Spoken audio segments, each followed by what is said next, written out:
Magandang araw mga bossing. Bali dito muna tayo sa YT mag-upload. Napakaigpit kasi ni Lolo Mets. Talagang lahat na lang i-upload natin may violation. Lahat na lang nabubura. Ayan, ito nga pala yung pina-COD sa atin ng isa nating boss. Bago natin ipadala syempre leak test natin. Ayan mga bossing. Sa mga bago pa lang, mahaba na yung plenum niya. Paliwanag natin yung specs niya. Yan, mahaba na yung plenum niya. Kaya nito lang hanggang 1.2 FPS. Depende na lang sa lakas ng hammer. Ayan. Copa type. Maganda kasi yung Copa type kasi mas less ang backfire sa Copa.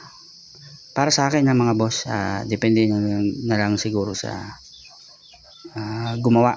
Pero yung para sa akin, mas maganda yung sa Copa. Naka-anti talsik na rin siya sa Copa. Ayan. Ayan, may tubig pa.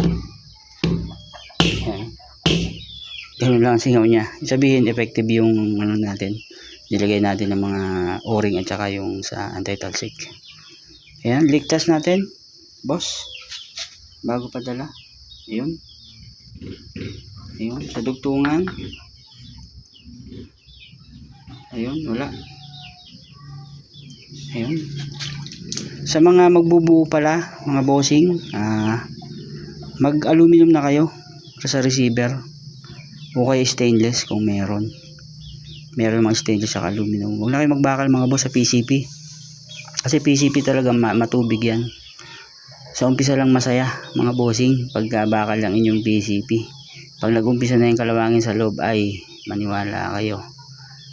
Halos siguro weekly sisingaw yan kasi nalalagas yung kalawang sa loob. Pati spring mga bossing, stainless na rin sa loob. Yung valve stem stainless na. Ayan. Kaya okay, hindi niya sasingaw. Hindi sasingaw yung mga bossing. Ayan. Pa-wait lang boss at CCOD na natin to.